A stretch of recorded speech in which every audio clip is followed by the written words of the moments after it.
रात घनी और ठंडी थी।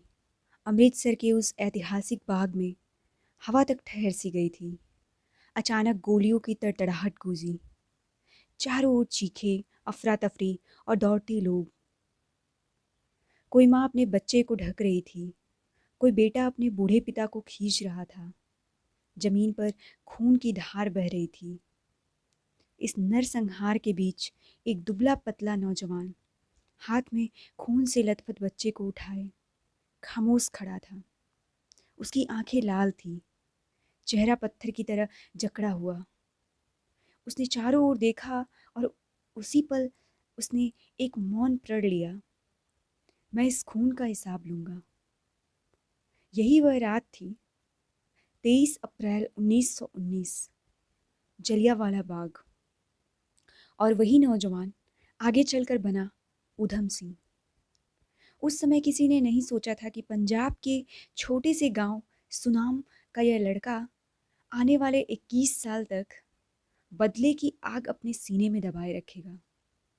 किसी ने नहीं जाना कि यह शांत चेहरा लंदन की गलियों में जाकर ब्रिटिश हुकूमत के दिल में डर पैदा करेगा।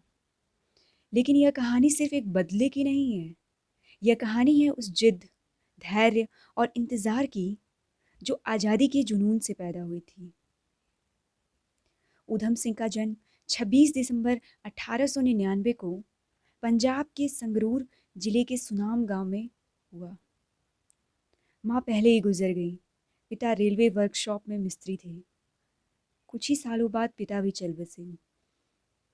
छोटा भाई और वह खुद दोनों अनाथालय में पले।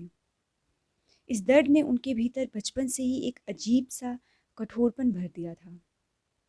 अनाथालय में वह पढ़ाई में भी तेज और अनुशासित थे। वहीं उन्होंने पहली बार देशभक्ति और सेवा का पाठ सीखा। यहीं उनकी मुलाकात उन लोगों से हुई जो भारत की आज़ादी के लिए सोचते थे। अनाथालय की सादगी और अनुशासन ने ऊधम सिंह के भीतर संयम और धैर्य पैदा किया। वही धैर्य जिसने आगे चलकर उन्हें 21 साल तक इंतज़ार करने की ताकत दी।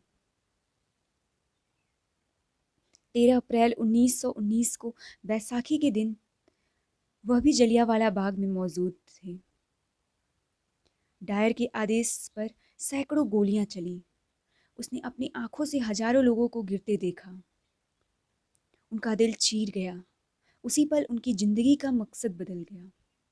ऊधम सिंह ने उस रात के बाद चुपचाप एक कसम खाई, जब तक इस नरसंहार का हिसाब नहीं ले लूंगा तब तक चैन से नहीं बैठूंगा।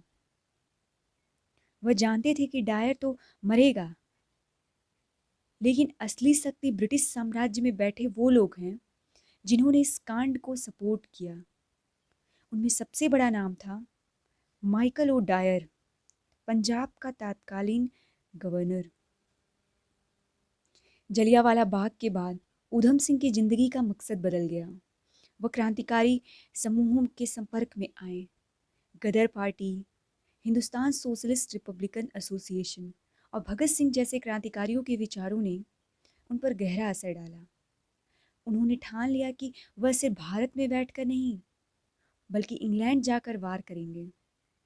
उन्होंने पासपोर्ट बनवाया, कई नकली नाम अपनाए, कभी शेर सिंह, कभी फ्रैंक ब्रूसिंग,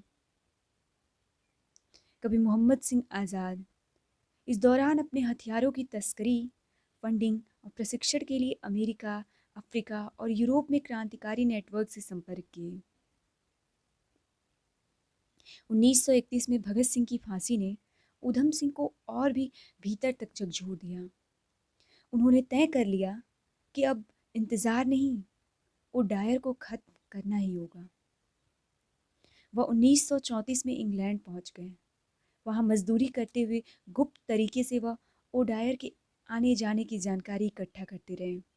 लंदन में भारतीय डायस्पोरा के बीच उनकी छवि थी,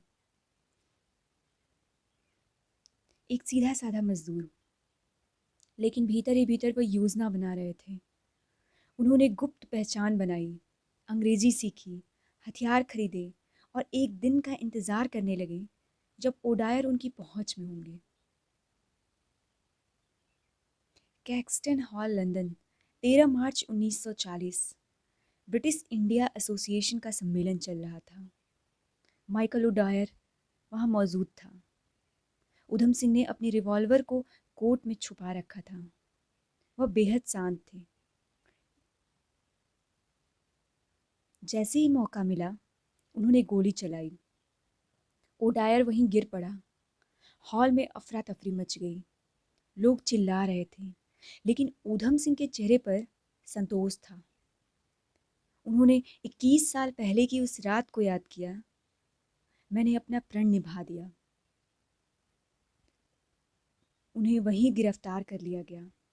ब्रिटिश मीडिया में ऊधम सिंह को खूनी और मर्डरर कहा गया, लेकिन भारतीयों के लिए वह हीरो थे।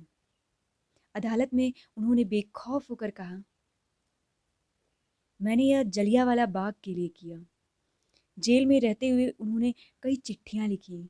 उन्होंने कहा, मैं मरकर भी जीऊंगा। 31 जुलाई 1940 को पेंटनविले जेल में उन्हें फांसी दे दी गई। भारत में खबर पहुंचते ही लोग गुस्से और गर्व से भर गए। पंजाब और पूरे देश में ऊधम सिंह के नाम के नारे लगने लगे। 1974 में उनके अवशेष भारत लाए गए।